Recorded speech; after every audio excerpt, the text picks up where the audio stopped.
Netflix password or I'm calling the police!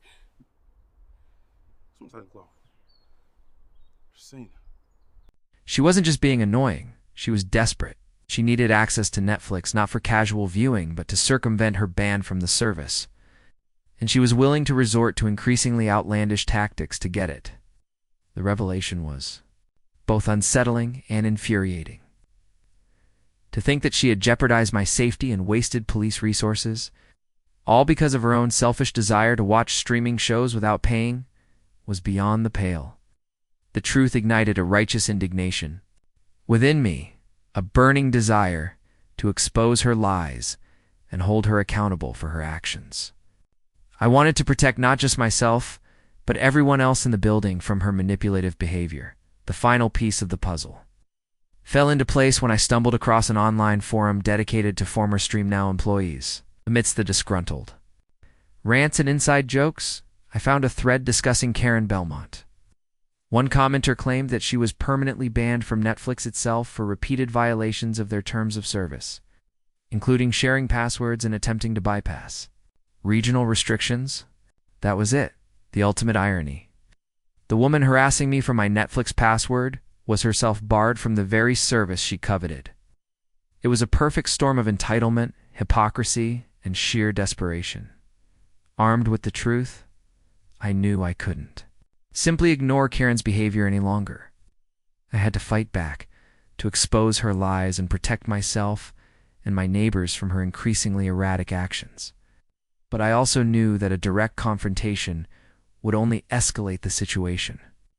She was clearly unstable, and I didn't want to risk putting myself in harm's way. Instead, I decided to leverage the power of information, to use the very tools that had unearthed her secrets to expose her to the world. I meticulously compiled my evidence. I gathered the video footage from my doorbell camera, capturing her initial demand for my Netflix password, her veiled insult of "you people," and her subsequent false police report.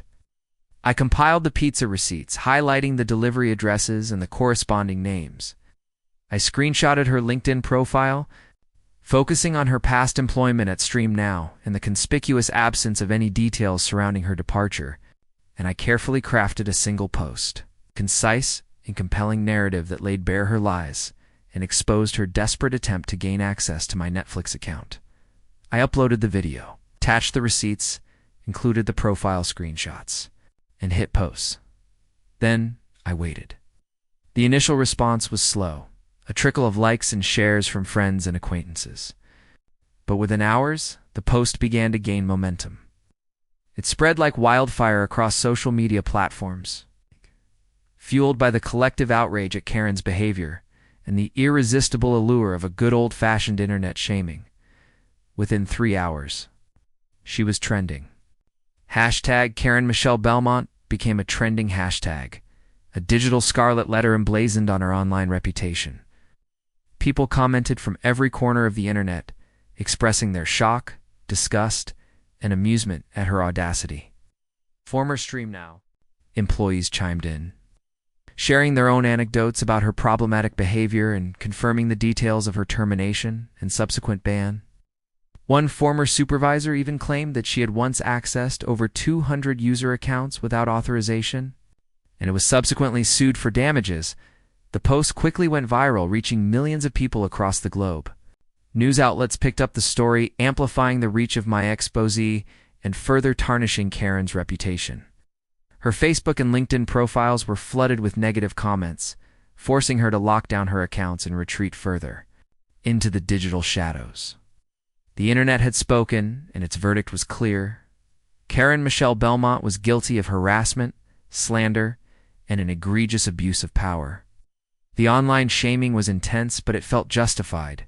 She had deliberately and maliciously targeted me, and now she was facing the consequences of her actions. The online firestorm surrounding Karen's behavior had immediate real-world consequences. The property manager, a perpetually stressed woman, named Mrs. Davis, who had previously dismissed my complaints as neighborly squabbles, suddenly took notice.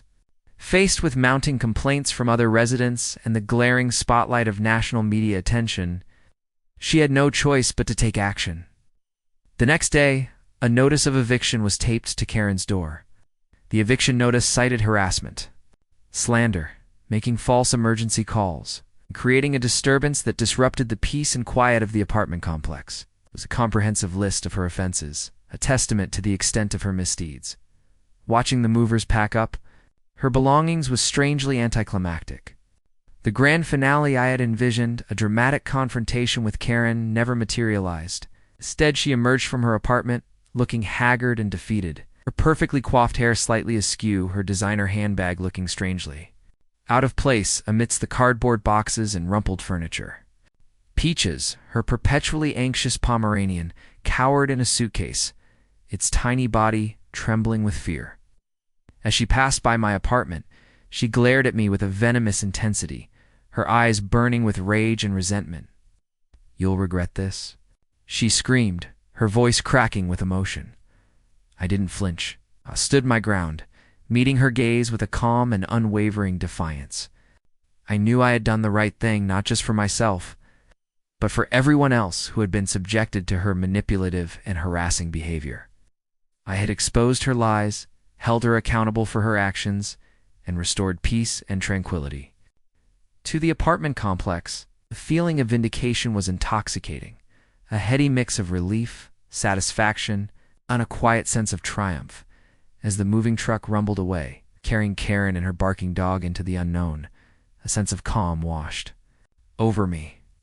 The apartment complex felt lighter, the air cleaner, the atmosphere free from the toxic cloud of her presence. I could finally relax, knowing that I was safe from her harassment and that she could no longer terrorize my neighbors. Life in the apartment complex has returned to its former predictable mundanity. The distant TV's hum, the occasional muffled argument, and the comforting aroma of microwave dinners once again fill the hallways. But now, there's an added layer of peace, a sense of security that had been absent during Karen's reign of terror. The neighbors are friendlier, more willing to engage in small talk. United by their shared experience of resisting Karen's antics, I even received a few thank you notes and small gifts from residents who had been silently suffering from her complaints and demands. I now stream in peace. No more knocks on my door, no more fake police calls, no more unsolicited pizzas. Just Netflix on my password, in the comfort of my own apartment. It's a simple pleasure, but one that I appreciate all the more after enduring Karen's relentless harassment.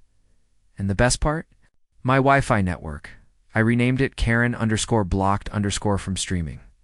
It serves as a constant reminder of my victory, a subtle jab at her failed attempt to hijack my account. And yes, it's password protected, with a complex and uncrackable combination of letters, numbers, and symbols. The password, of course, is also not going to be shared with anyone. The whole experience taught me a valuable lesson about standing up for myself, about the power of truth, and about the importance of protecting my boundaries. It also reinforced my faith in the internet's ability to amplify voices and hold wrongdoers accountable. While I wouldn't wish the experience on anyone, I'm grateful for the resilience it fostered within me. I emerged from the ordeal stronger, more confident, and more determined to protect my peace and privacy. And every time I stream a new episode of my favorite show, I can't help but smile, knowing that somewhere out there, Karen is still blocked from streaming, forever haunted by her own entitlement and desperation. The ultimate irony? She inadvertently made me a better neighbor, a more vigilant advocate for myself and my community. And that, perhaps, is the most shocking outcome of all. Life in the apartment complex had always been predictably mundane. Steady hum of distant TVs, the occasional muffled argument, and the comforting aroma of microwave dinners wafting through the hallways. I appreciated the quiet anonymity it offered, a stark contrast to the chaotic family life I'd left behind. That quiet was shattered the day Karen moved in. From the moment the moving truck rumbled to a halt outside, a palpable shift occurred in the atmosphere. She surveyed the landscape with a critical eye, her perfectly coiffed hair and designer handbag seeming jarringly out of place amongst the worn furniture and mismatched welcome mats of the other residents. The initial interactions were subtle, almost imperceptible. A lingering stare in the hallway, a curt nod instead of a friendly hello. Then came the complaints. My music was too loud, she insisted, despite the fact that I mostly listened to audiobooks at a moderate volume. My garbage disposal was making excessive noise late at night, a claim I refuted.